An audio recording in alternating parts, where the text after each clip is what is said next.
we want to discuss several things. First, the results of these elections and why Fidesz, the ruling party of Prime Minister Viktor Orbán, won in a landslide, as well as mistakes by the opposition and why they lost in a landslide.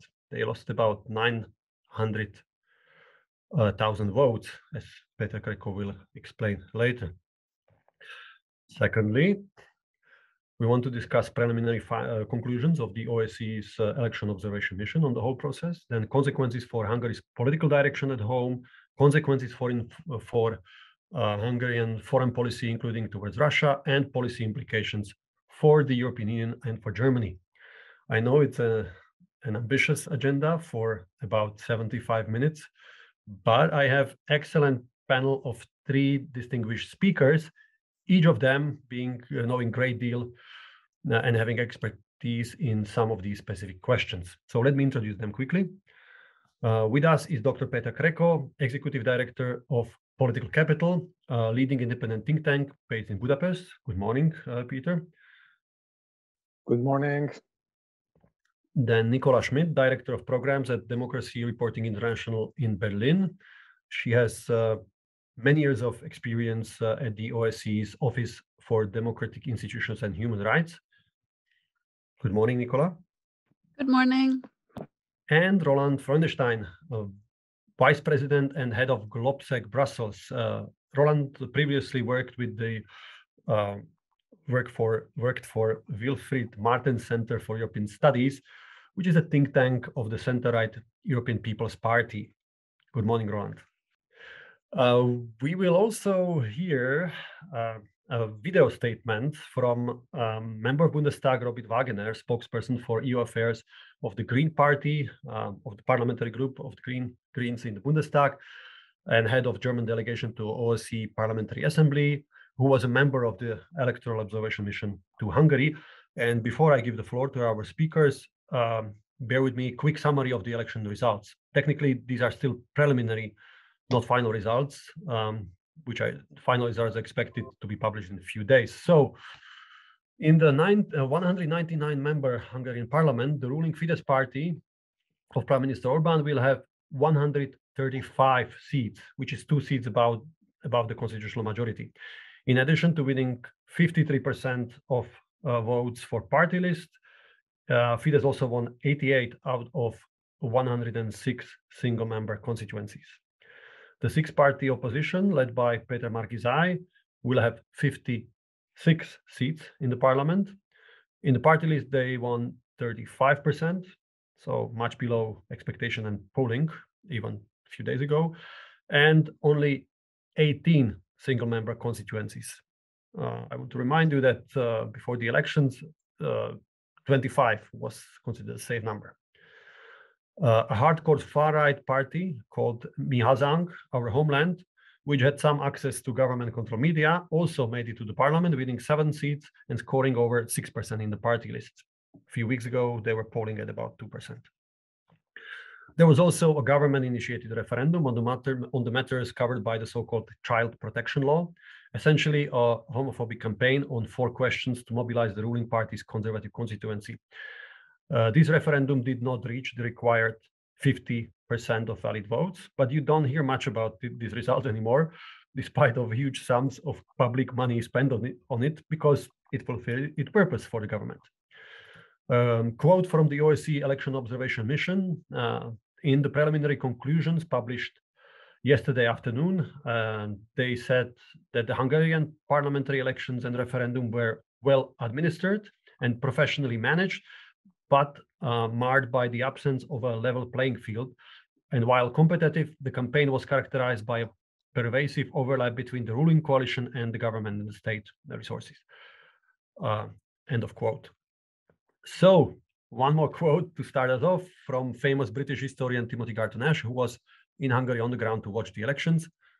He wrote for The Guardian, after the elections, in a landslide win that deepens Europe's troubles, Viktor Orbán was re-elected, partly because he turned the war in Ukraine to his own political benefit, as well as exploiting all the advantages he has already built into a heavily rigged political system, such as gerrymandered constituencies and overwhelming media dominance. Orbán won by telling Hungarians that he would keep them out of this war in Ukraine and that their energy bills would stay low due to his sweet gas deals with Putin.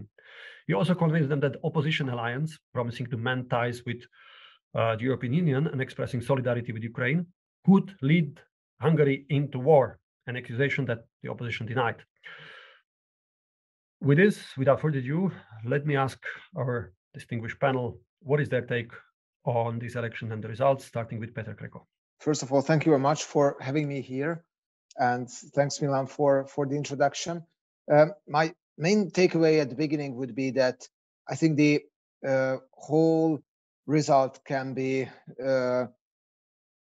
explained by three main factors. One, what you have already described briefly, is the institutional one, that this was really an unfair election, and even more unfair than it was back to 2018, where OSCE have already published its more critical reports so far that have done on the election of a member state of the European Union. So institutional is very important. Second thing would be the war that Timothy Gartonash well described, is just exploited the security-related fears of the voters that Orban could pretty well respond to, both in terms of material security, cheap gas prices, both in terms of existential security, that you won't die because we'll keep you from the war. And the third factor would be that third explanation for the result is that the opposition really failed to mobilize its voters. And according to our analysis, it was mainly the Jobbik voters who were absent from the picture. So what we can see is that 4 years ago, there was almost equal level of votes on the government and the opposition side. Right now, the government had 1 million more votes than the opposition side, and 100,000 surplus was gained by Fidesz, but 900,000 was missing from the side of the opposition. And what we could see is that in the constituencies and in the counties where Jobbik was producing very good results back to 2018, right now the opposition produced very poor results. So part of the Jobbik voters gravitated towards this neo-Nazi party, Our Home movement. Part of them could gravitate towards Fidesz, and part of them rather abstained from the vote, and just a small fraction of them was partially mobilized on the side of the opposition. Yes, very much in line with what Timothy Garton-Ash already said. It's unexpectedly clear, this victory for Orban and Fidesz, much clearer than in the past. This is maybe surprising to some, but Orban has prepared this very well over all the past years. He's basically applied an autocrat's playbook. He's changed the legislation in his favor. He's undermined the rule of law, influencing the judiciary, taking over the media, handing out benefits to the population to gain support, and all of this accompanied by a very polished message towards the population, but also to the outside, towards the EU, towards Russia, that he's also used in the campaign. So this resulted in a very tilted and very unfair playing field, basically delivering this victory to Orban. In addition, we could observe a clear change in his message also due to the war in Ukraine, where he's basically mongered fear. He's had a campaign of fear mongering that the opposition would drag Hungary into war, while he would be the one that would ensure peace for Hungary. It's very clear Hungary is not a democracy anymore. His grip on power will intensify with this election mandate, and there will be a continuous antagonization of the European Union and possibly continued pandering to Putin and Russia. So I think while this election shows a victory for Orban and his party, it is time now for the European Union to act quite decisively on Hungary. It's waited way too long. We've been watching this way too long. It's time now to act. coming back to data from these elections and elaborating on what you already said. So this is a crushing victory for Fidesz for time in a row. So Fidesz, in spite of the rigged playing field, Fidesz must be doing something right politically in their political strategy, and the opposition must have failed in something. To ask a specific question, the key thing for the opposition was to choose in the primaries their leader, Péter Krekó, who was an outsider, not very experienced politician, a mayor of a small town where he won over the Fidesz mayor, but he was supposed to bring new votes from the countryside. And in the end, opposition won only in Budapest and were in Szeged and Pécs in single constituencies. So this strategy seemed not to work.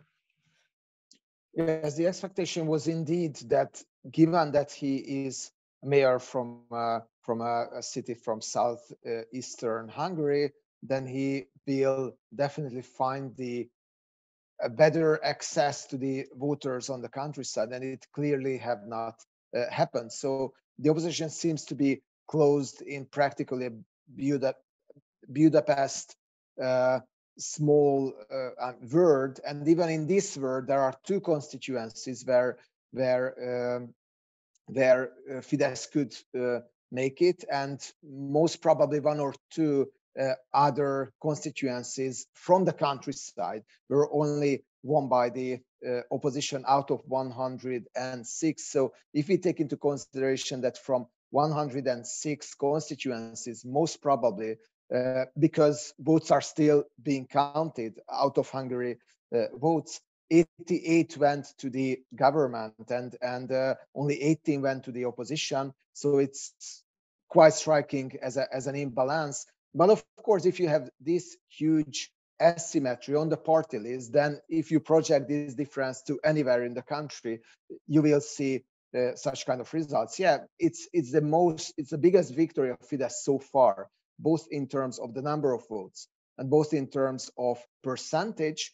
And yeah, the feedback, as Nicola have already said, will be for Orban that he did everything good. So why to change course? Why to change course domestically? Why to change course internationally? And the perception of Orban on international affairs is really divergent to what we can observe in Europe. But let's talk about it a bit later. Coming back to the Hungarian stage, I would say that one important element cannot be missed from the picture.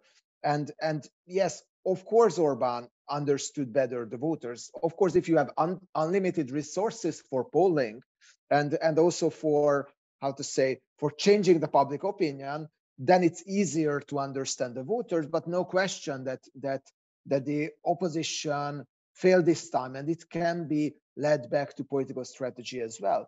But one very important feature of this campaign was that it was totally post-truth in the sense. Let's take a look at the three main messages that the government pushed during the campaign. First, the opposition, and it was in the last day of the campaign. I don't think it was ever said in another EU member state that the opposition have conspired with Volodymyr Zelensky and the Ukrainian state, and Ukraine wants to interfere into the elections. And Orban picked up a personal fight with Zelensky, but also telling that there is the George Soros, Volodymyr Zelensky opposition background cooperation. No proofs have been presented, so not really adds up to reality. Second one, the opposition, if they got on power, they will immediately send troops to Ukraine that no one have ever mentioned in Hungary. And also to add into that, the government also mentioned that the gas deals with Russia will be cut immediately by the opposition, which was, I would say, in a parenthesis, unfortunately, not a promise on the opposition side. So no one have ever promised that. And the third one is that your child is in danger to go through sex-changing surgeries, even in their kindergarten ages. So 3 statements that have zero connection to reality. And these three statements seem to be some kind of winning statements. But if you have almost unlimited resources in the media and only on the level of the billboards, 8-10 times as much presence than the opposition, then of course your message can be very persuasive to many. And I would like to stop here for one more moment. Europe Political Capital and HCLU have filed a complaint and sent a complaint to the European Commission because of this spread of state-sponsored Russian disinformation in Hungary.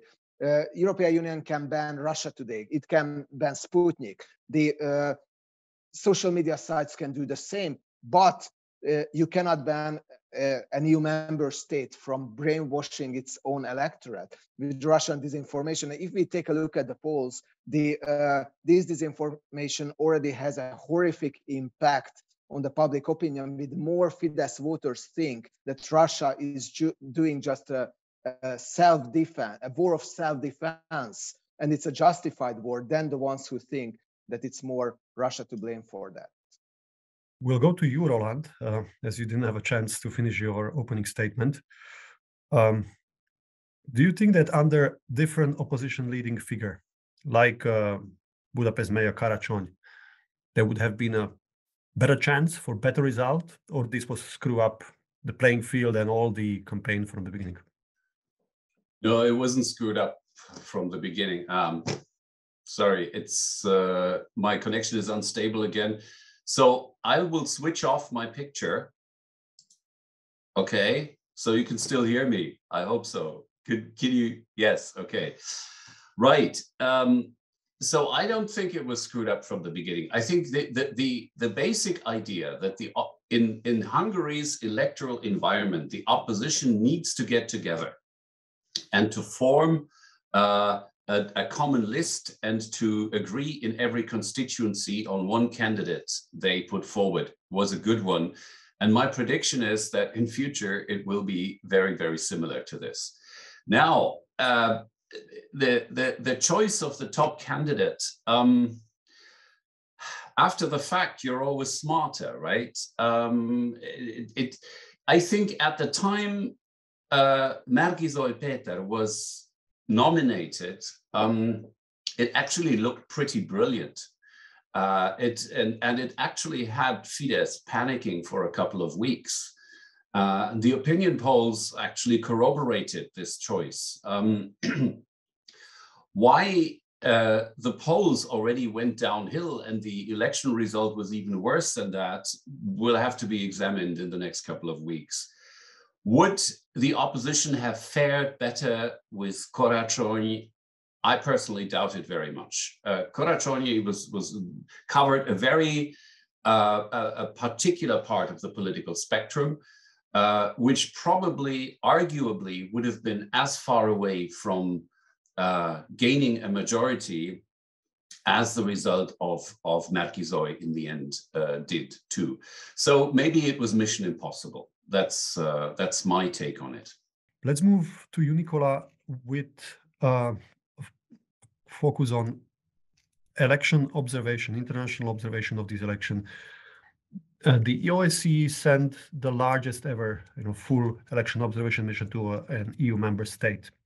I read at the beginning from their preliminary conclusions. You followed the press conference yesterday in Budapest. You know ODIHR's work. Was it worthwhile of all the resources? 200 observers on the ground, plus we will hear Robin Wagener, who was part of the Parliamentary Assembly OSCE, more than 90 parliamentarians from around the participating states, 20 long-term observers, and then the statement at the end, which is quite careful, I would say, even compared to the statement from 2018 when there was no full mission. I like to look at this election observation mission also as a political statement, of really sending a full-blown mission to an EU member state. It's only the second time that the OSCE sent a full-blown mission to an EU member state. It enables the ODIHR to observe the full process, so before election day and then on election day. So I think the resources were well spent. both in sending that signal, but also then in being able to have a comprehensive observation of the process and making a comprehensive statement. The statement is very long. If you have looked at it, I think it's 23 pages long. So it's very, very detailed, weighing the advantages, disadvantages, the pros and cons, positives and negatives. But overall, the assessment is a damning assessment, because it clearly states that it's not a level playing field, that there is pervasive overlapping of government and party, which is against the OSCE commitments. There's a blurred line between state and party. So you don't know what is the government's message, what is the party message in campaign. They also refer to media bias. They refer to campaign funding, which they have looked at quite specifically, including lack of reporting requirements, a lot of third-party funding, so money from partly unknown sources also going into the campaign. They also talk about the negative campaign and the focus on the war by Russia on Ukraine. So this is also very interesting to read about how this situation has impacted the campaign. On election day itself, they talk about well-organized administration of the election, and I think we will hear more from Robin Wagener on that, who has been on the ground. So the issue I see is that they have said more or less the same things in 2018, and they've said similar things in 2014.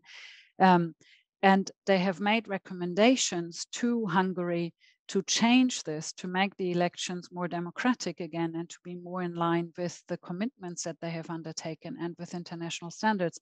And nothing has happened. So they're making these recommendations. Most likely they will make the same recommendations again in the final report that they will publish in about 2 months. The question is what will happen? You know, it's the responsibility of Hungary to take these recommendations up and make changes. But the OSCE as such does not have any instruments to pressure Hungary except words and calling on Hungary to make a change. So that's why I think the role of the EU and the role of member states of the EU towards Hungary is really important, because there are some instruments to affect this change in Hungary towards a more democratic system. Yeah, let me just add to this that the election observation mission came to Hungary, was deployed to Hungary on the invitation of Hungarian Ministry of Foreign Affairs and Trade. Let's hear now a video statement from member of Bundestag, Robin Wagener, who is head of Germany's delegation to the Parliamentary Assembly of OSCE and who was part of the election observation mission to Hungary. Orban's victory is there, but I would doubt if we can call it a victory in a totally fair and thus democratic election. The problem was not the process in the polling stations, but actually lies totally before that. Many local election committees did a good job, and it seems as if there were no major findings in the local pollings. There have been problems with secrecy of voting, for example, with group votings. I have seen that personally in many of the polling stations I visited, and we heard rumors by locals that it was organized without seeing evidence for that. But mostly, that is also what was in the report of the OSCE. Mostly the local election committees seem to have tried to do a good job in a difficult situation, and that is not the biggest problem we face here. The major problem, and why I doubt the character of the election as a democratic election, lies before that. The media system in Hungary was deliberately brought into a situation where the majority of media do not report independently, but only the government's point of view, and the government's point of view that is very mixed and not separated at all from party or candidates' communication. And it was a serious problem in the election campaign that there is no clear line between party and government campaigning with highly extensive government advertising, combined with problematic regulations leading to intransparent funding of political campaigns and a very aggressive and not always fact-based argumentation in the campaign, and also the absence of any debates, as Orban and his party refused to take part in them, limited the voters' chance to make an informed choice and the opposition's chance to change government. There are many more problems that I did not even mention. This situation in Hungary is a clear warning for us in the European Union. And the values of the European Union, freedom, democracy, and the rule of law, they are not only threatened from outside, but also from within. And for too long, there was no proper and consequent reaction to that. So I urge the European Commission to use all possible and available means to stop the destruction of democracy in a member state and use all the instruments without hesitation.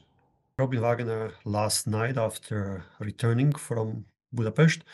Roland, what's your reaction to this? And if you can elaborate where Robin Wagener ended on what the EU can do with a member state that has problems with fair and free elections.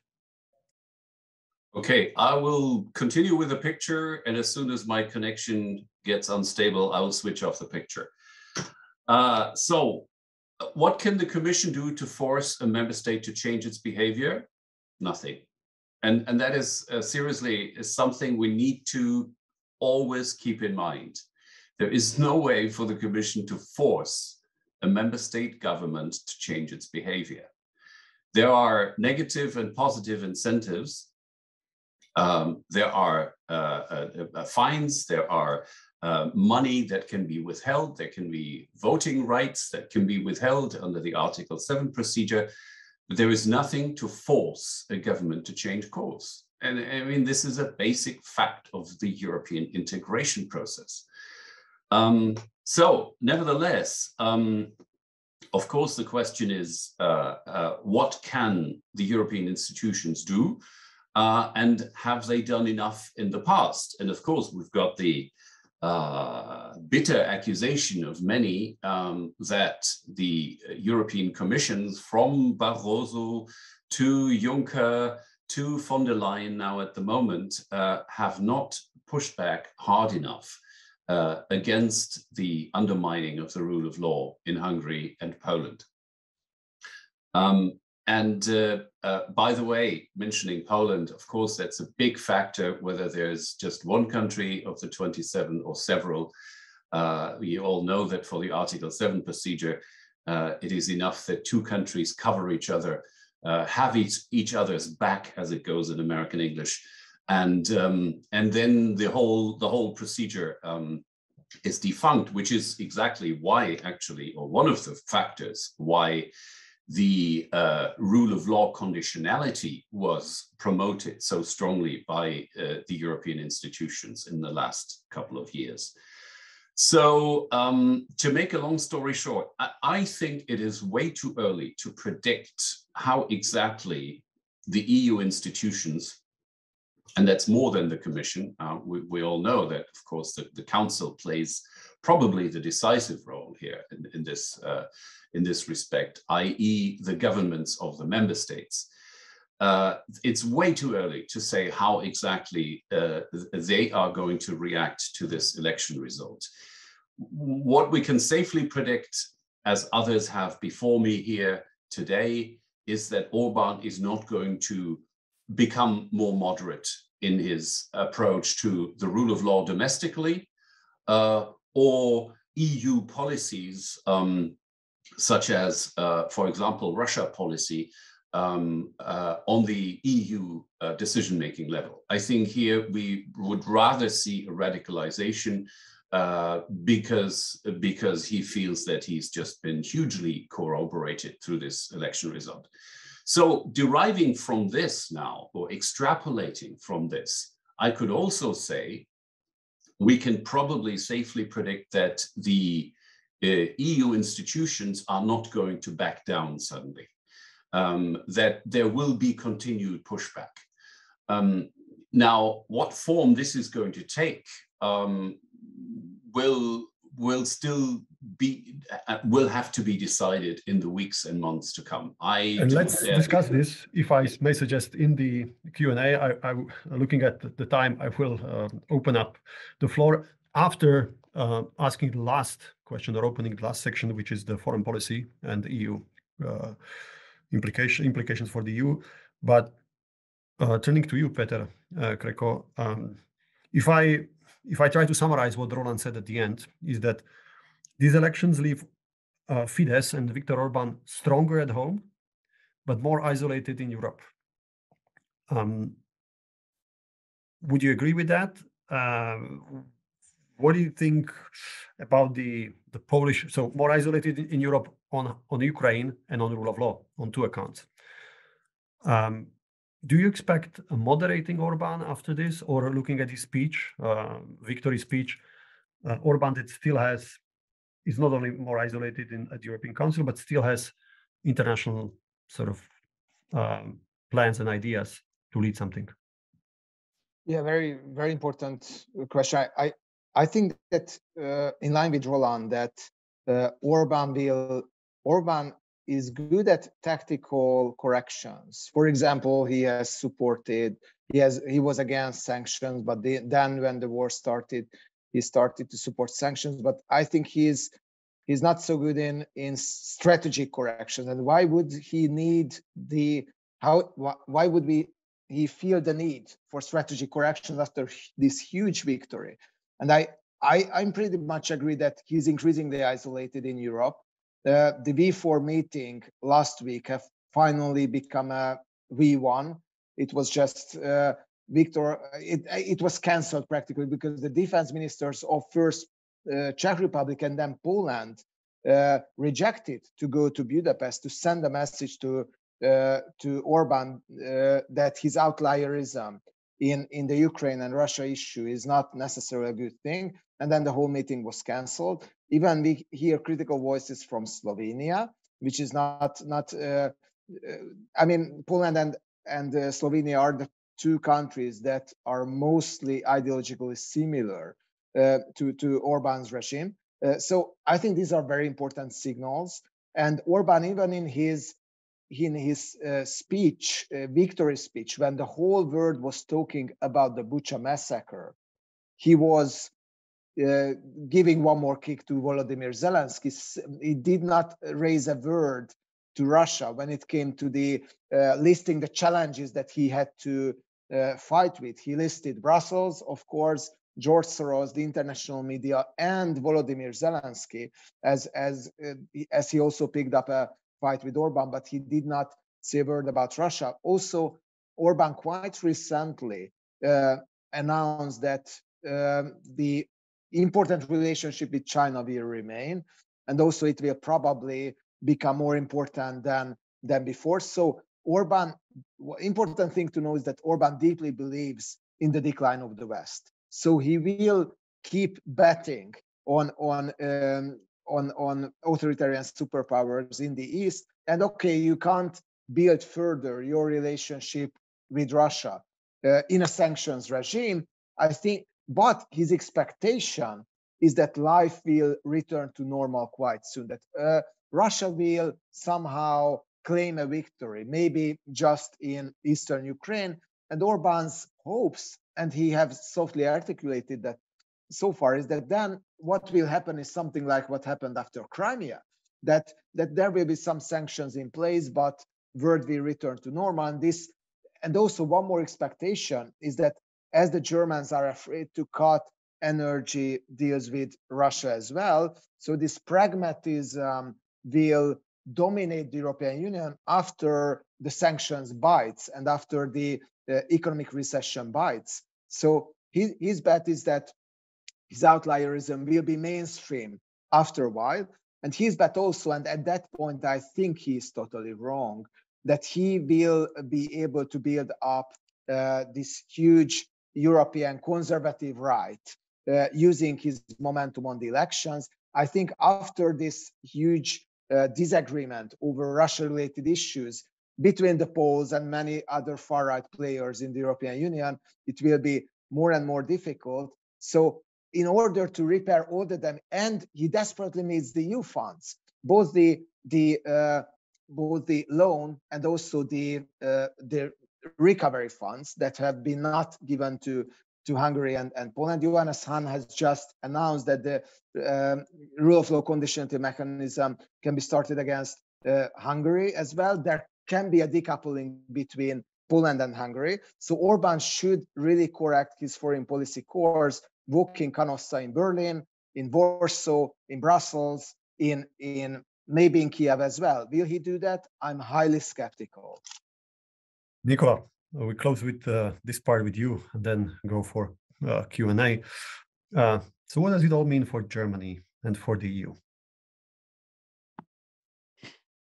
Well, I think we need to discuss this also. I look forward to that in the Q&A. I think Germany, it seems that they have kept quiet so far on the win, and the EU.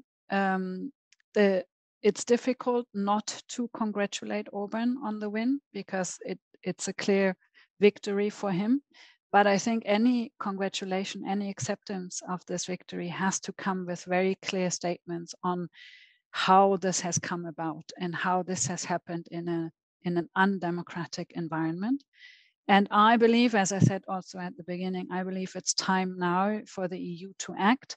Yes, it's difficult to change what's happening in an EU member state.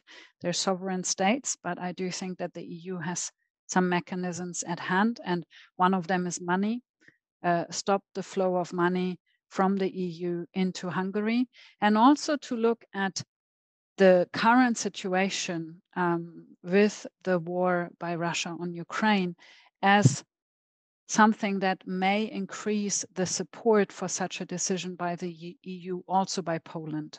We've seen, and Péter has also just referred to it, that there is a growing division between the Visegrad states, and this can be used by the EU by making a difference between those two countries where there are issues with the rule of law, but where one can focus now on Hungary and make certain decisions to stop the flow of money coming to Hungary. Very good. With this, let me open the floor to your questions, comments. I would prefer, before reading, there are questions in the chat, but before reading some of them, I would prefer to take in a video question or comment, but I don't see any electronic hands raised. I know that some of you can maybe, oh, here's Andras first, and then Dr. Eringhaus. Thank you. Good morning. Can you hear me? Yes, we can. Good, perfect. Thank you. I'd like to have a question, one to Péter Krekó and one to Nicola and Roland. Péter, the question is, keeping in mind the upcoming 2024 Euro parliamentary elections and the next parliamentary elections 2026 in Hungary, am I right in assuming that any future opposition politician would need to have much better preparatory trainings than the ones Márki-Zay did? When the ones who didn't follow the campaign, Márki-Zay made a lot of unenforced mistakes, communication mistakes, forced choice of words. He was basically talking whatever came to his mind, and Fidesz ruthlessly utilized that. So this is my question to Péter about how to prepare any future opposition politician. And my question to Nicola and Roland, I'm not an EU specialist at all. I recognize the flag, but that's it. What do you think about the possibility of depriving Hungary of the EU money? What percentage, let's say, is possible? And more importantly, in what time frame? Because the next elections is going to be the Euro Parliament elections 2024. And something very important, in 2024, Hungary is supposed to take the EU Council presidency in the second half of 2024. So making sure to isolate the kind of misbehaving member of the family is actually not something which affects only the Hungarians, but through the Hungarian EU presidency is going to affect the whole European Union. I'd like to hear your opinion on that. Thank you. I think really important question, because and I think that's also very important to say that why the, let's say, whole electoral system and the institutions are helping the governmental side in the campaign, but we just cannot explain the whole outcome on the basis of that. And yes, there were very serious mistakes on the side of the opposition.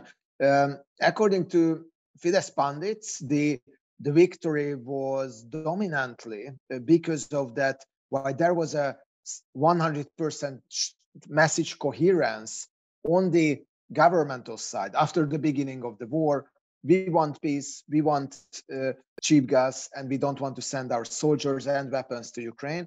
There were many different voices on the opposition side, and in a war situation when people are afraid, then they do not really tolerate this message inconsistency, to say the very least. What we could observe on the opposition side with to the same question, the opposition's answer was quite different in many cases, and also of Péter Márki-Zay. So that's definitely an important issue. How to create this, how to say, this professionalism, political communication in an environment that if you do a mistake, then the institutional system and the pro-governmental media can enlarge it immediately.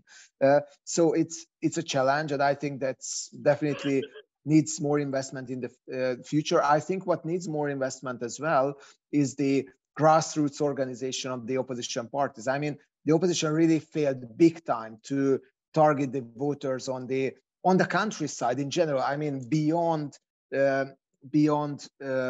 Budapest, much more than back to 2019, when at least the opposition could gain on the municipal elections, at least quite a lot of big cities in the countryside. So there is, I think, a lot of work to do.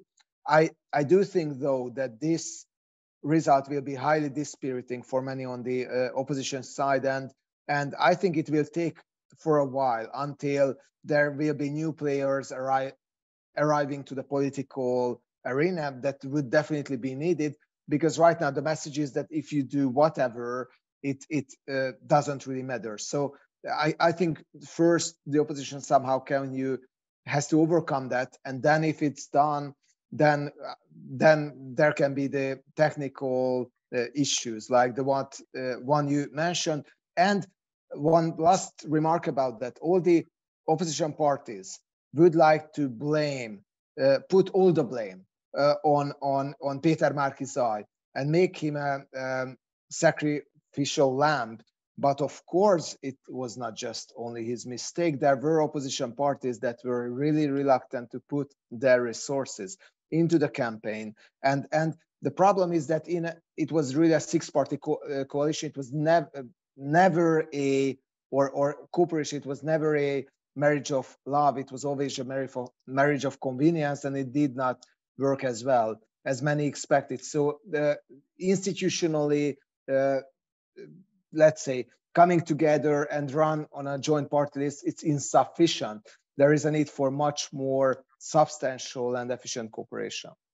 Yeah, that's I keep hearing that there was lack of trust among the leaders, and the voters also didn't feel that trust. They didn't project it. Moving to the EU question to you, Nicola and Roland, let me add this to András's question.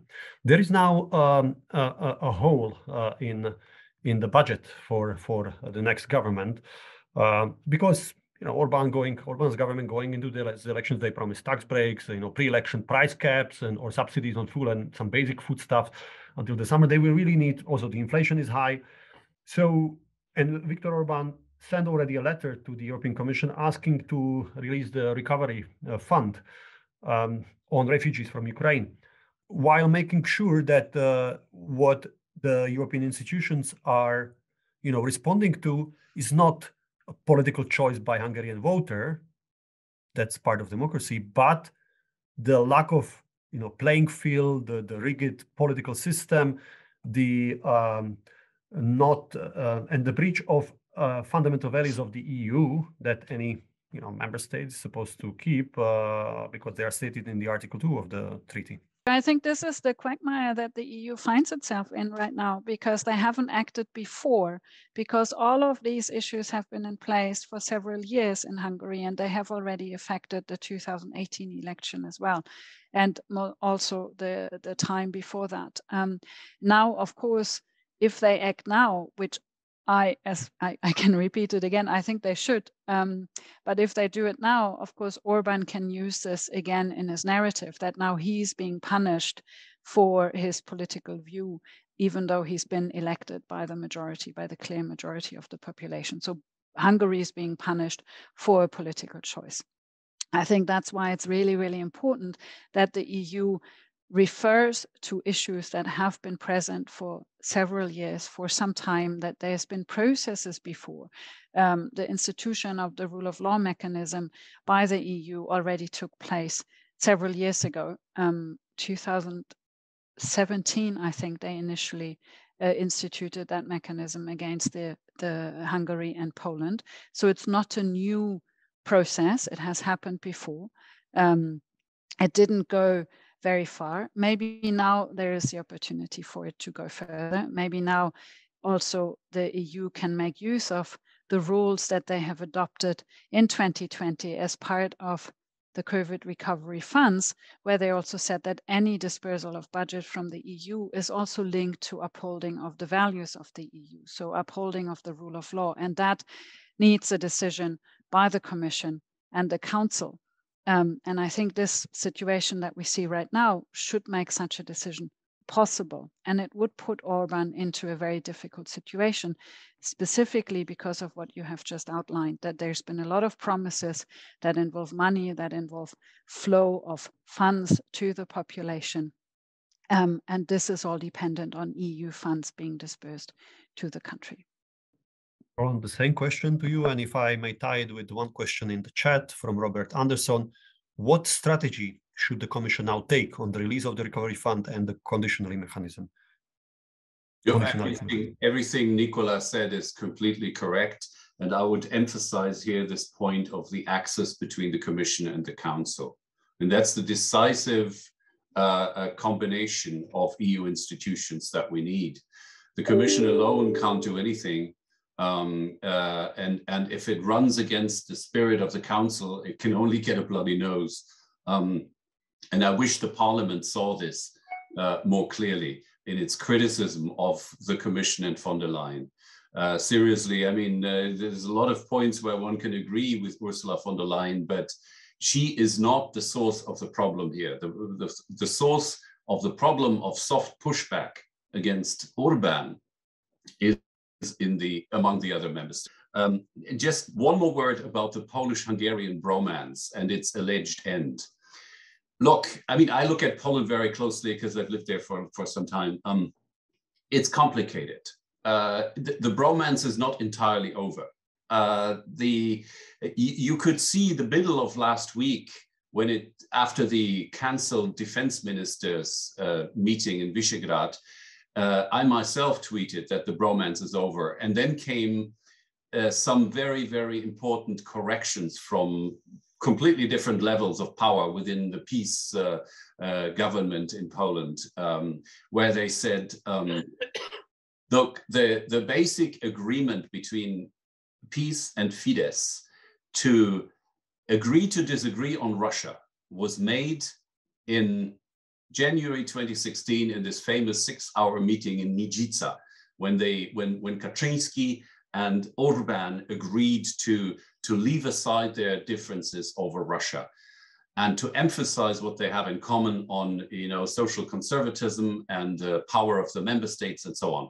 So don't get your hopes up too high that there will now be a conflict between Hungary and Poland, and that Poland will actually might even allow sanctions against Hungary that require unanimity of the remaining member states, like the Article 7 procedure. I don't see that happening, even if the line of President Duda were to win within the power struggle in Warsaw. Okay, but that's too complicated. So to make a long story short, I would say withholding of funds, rule of law conditionality, much more intricate, really a well-argued case that it's not only the level, the tilted playing field, but really the independence of the judiciary and many, many other questions of the rule of law and checks and balances that will have to be addressed by the Hungarian government before they receive any funds.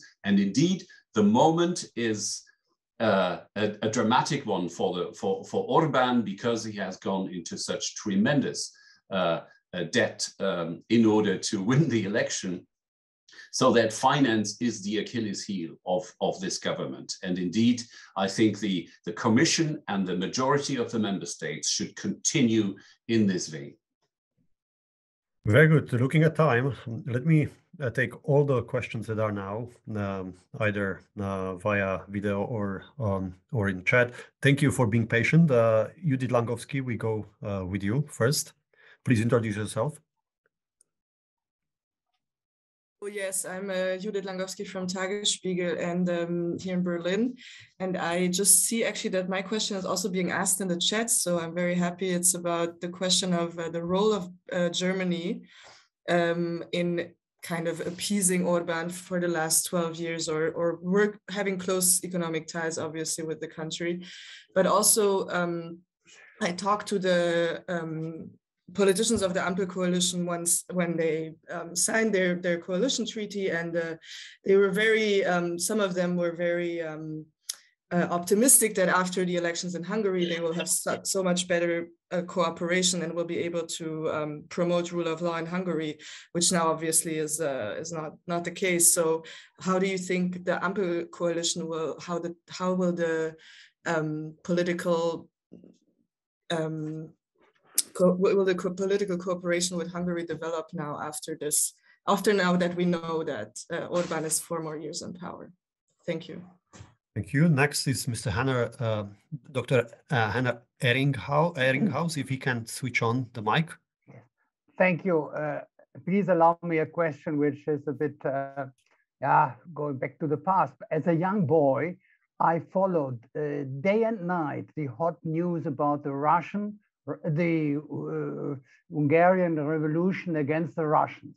The Russians really attacked the Hungarian population with all brutality. My question is, do you think that the memory of this event, is still part of the collective memory of Hungarians? Is there still an anti-Russian feeling, or is this a thing of the past and Orban can handle the relationship with Russia as he sees it fit? Next is Dennis McShane. Also, please introduce yourself. Hello from Brexit London. Dennis McShane, former Europe Minister. Fascinating conversation.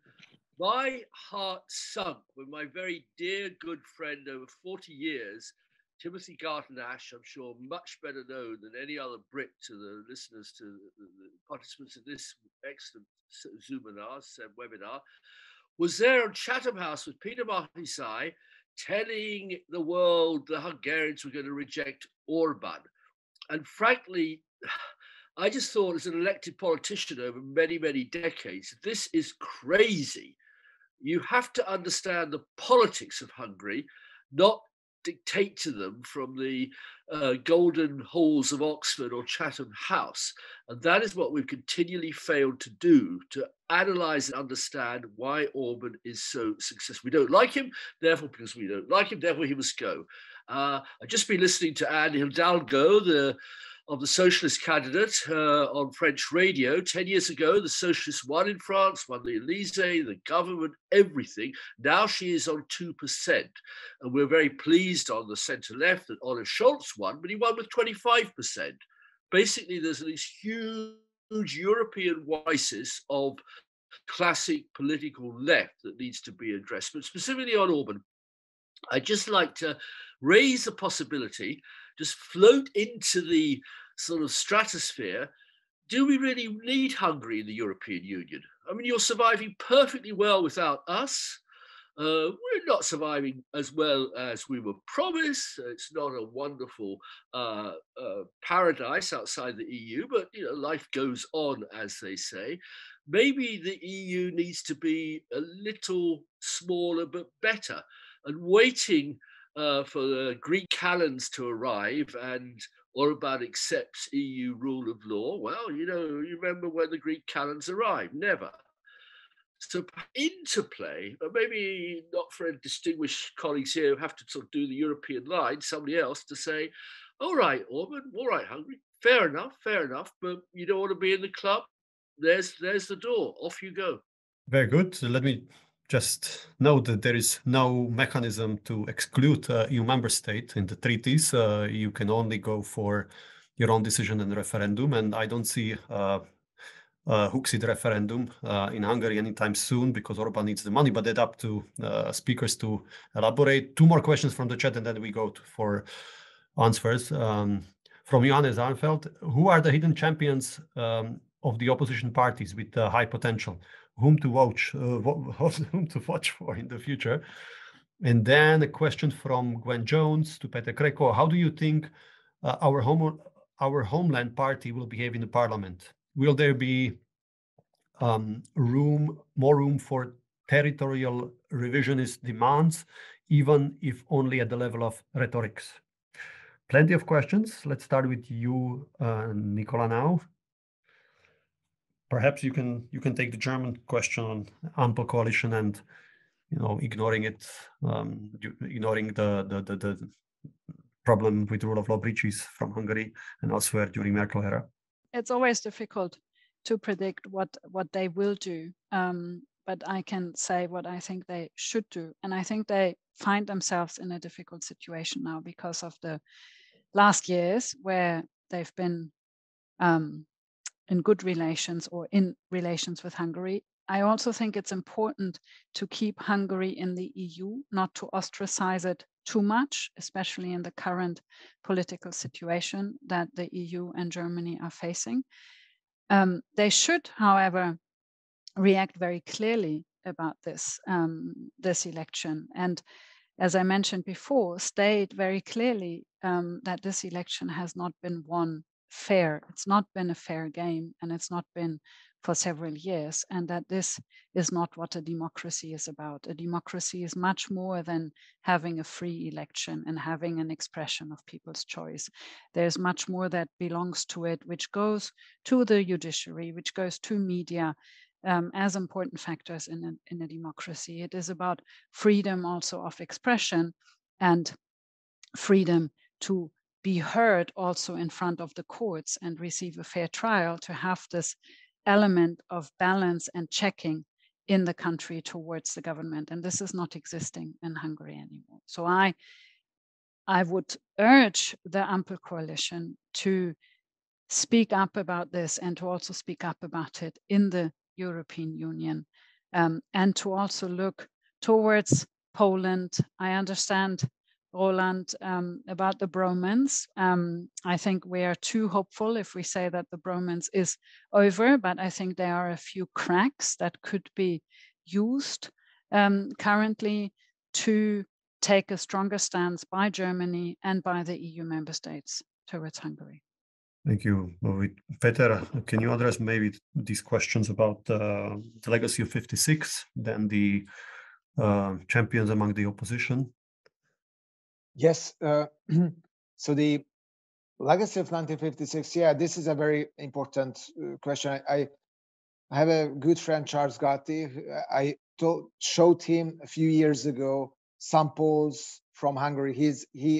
He left Hungary after 1956, and I showed him some polls on how Hungarian Jobbik Fidesz voters were thinking about Russia, that reflected that increasingly they would rather team up with Moscow than with Washington. And he just said that this is not the country that I've left in 1956. And yeah, after that, and yeah, I think it's a sad reality that it seems that history can be voluntarily changed, and the interpretation of the history almost in an unlimited manner. And Orban is an artist for that. So what is the feedback he received from this election? He is the most pro-Putin prime minister within the European Union. He was attacking Ukraine during the campaign and did not tell anything practically about the war atrocities that are happening in Ukraine. Still, he could win a landslide. So I think the feedback he receives is that this is the way forward, and his voter base is pretty much pro-Russian already.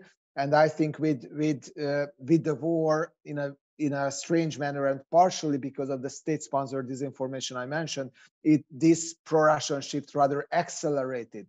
So we don't see let's say that the right-wing voters are horrified about what's happening in Ukraine. It's more like teaming up even more, which is a bizarre thing. The overall electorate is more cautious, I think, about Russia, but this brainwashing that's going on in Hungary clearly matters.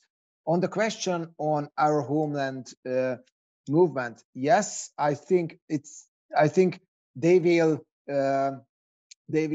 play the tunes of territorial revisionism even publicly, which I think will do even more damage for Hungary's international reputation. The Deputy Prime Minister of Ukraine have already mentioned that her assumption is that that Orban has some kind of deals with Putin to take over Transcarpathia. And I would like to be very clear here. No, there is no such agreement. I'm pretty sure about that. And if someone, then Orban, was really, really shocked and surprised that the war began, even if he visited Putin in Moscow beforehand, I don't think that, as Giertych and some others among Polish intellectuals have referred to, that he has any plans to go in Transcarpathia whatsoever. If he had, then he would not like to paint himself as the dove of peace, because then you have to go there with soldiers, and he doesn't have any kind of motivation like that. But of course, if there is a party that was pretty much held by Fidesz to get into the parliament, no question about that, and that has similarities with Fidesz's approach in many sense, has difficulties as well, because they want to leave EU and NATO, for example, but has similarities. So I think these voices will be heard in other countries as well. We should take them cautiously, in the sense that I don't think it will have any impact on the let's say, mainstream politics in Hungary. And the last question on Germany, I think what Orban really expects.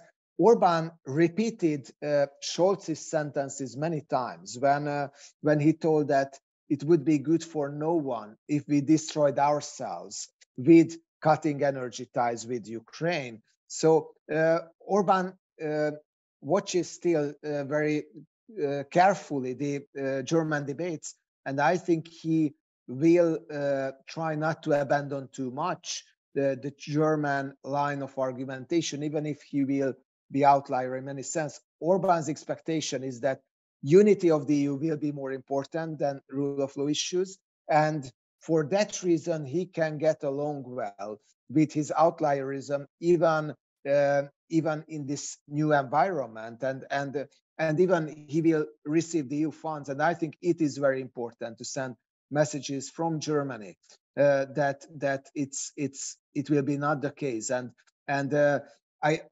Peter, sorry to interrupt you here, because I see the time. We will come back to you at the end for questions about the opposition, but now we'll move on to Roland. Let me pour some water into the Rhine wine when it comes to Germany's position and posture in the European Union on anything. And I'm saying this not as a CDU guy, which I still am, because we have all, in the past decade, screwed up so massively, excuse my French, but we Germans have screwed up completely in energy policy, in our Russia policy, and in our general attitude to authoritarianism. Again, this is not a party political thing.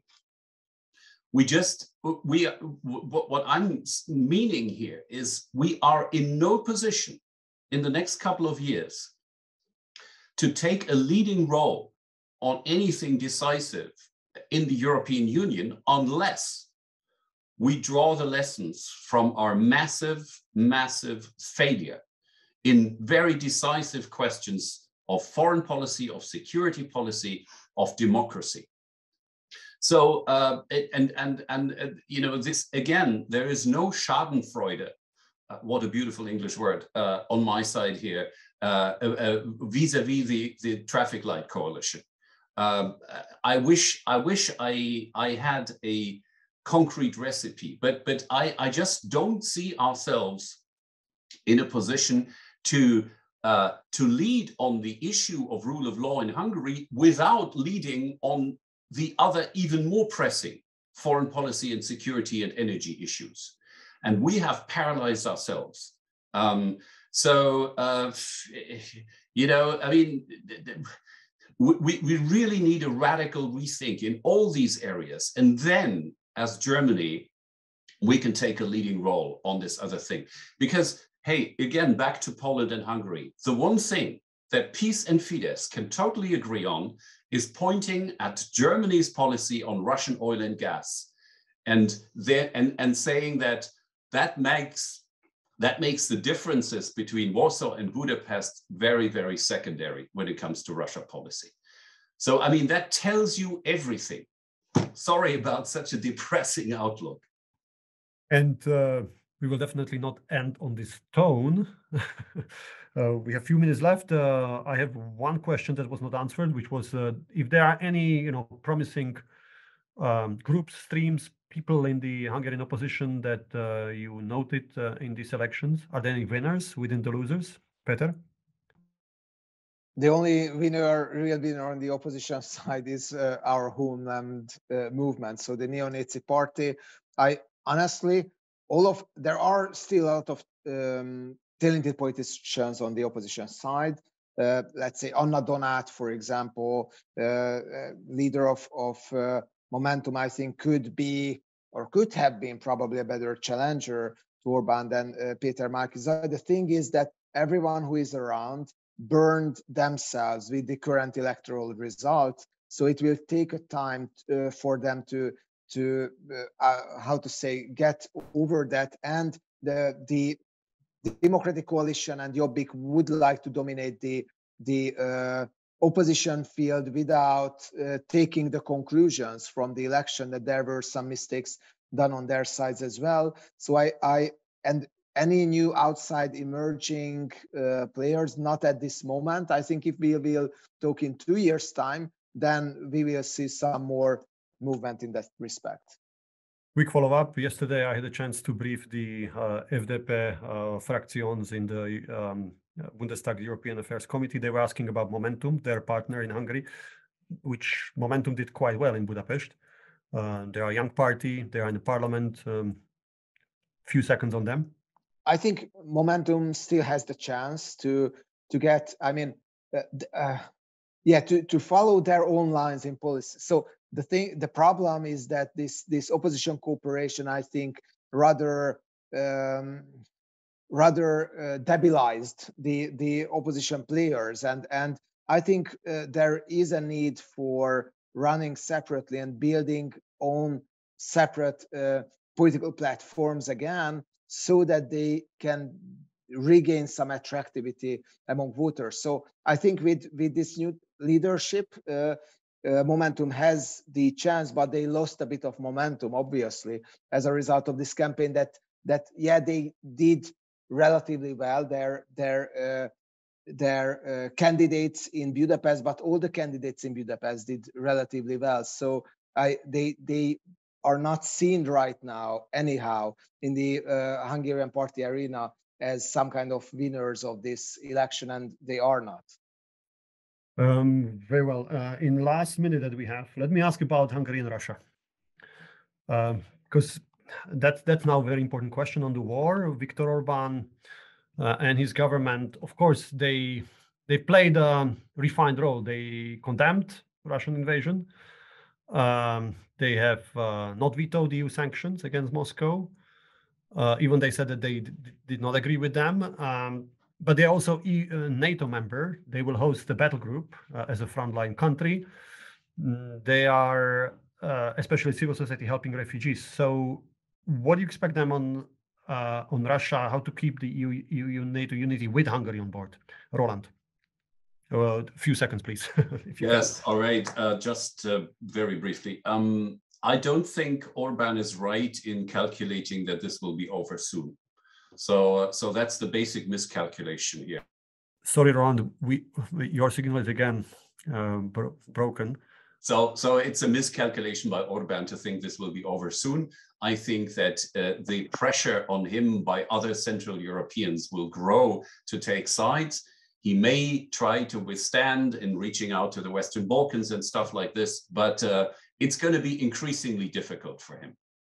I agree with Roland that it will be difficult for him to keep up this kind of double game also that he's been playing by publicly standing out to the outside, standing with the EU and agreeing to sanctions, but also internally using the war as part of his campaign and keeping up his talk about he's the one that brings peace and the opposition would have dragged or will drag Hungary into a war in Ukraine.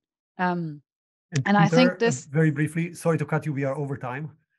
In fact, Orban is not just not cutting the ties with the Russians, but make further steps to, how to say, to strengthen a relationship. For example, Rosatom could just open a bank account in a Hungarian practically state bank, and also Hungary have not left the International Investment Bank, practically the spy bank of the Kremlin, which is a huge hole on the security shield of both EU and NATO. And I think it would be very important to try to put it somehow on sanctions list in the EU as well. Otherwise, Russian spies can just freely float around in the Schengen zone. On these and other questions, please stay tuned for DGAP analysis and our morning briefing on the war in Ukraine on Thursday with my colleague András Rácz. For now, thank you very much to my distinguished guests, Nicola Schmidt, Roland Freudenstein, and Péter Krekó. Thank you for your attention, and back soon on Hungary or other issues. Have a good day.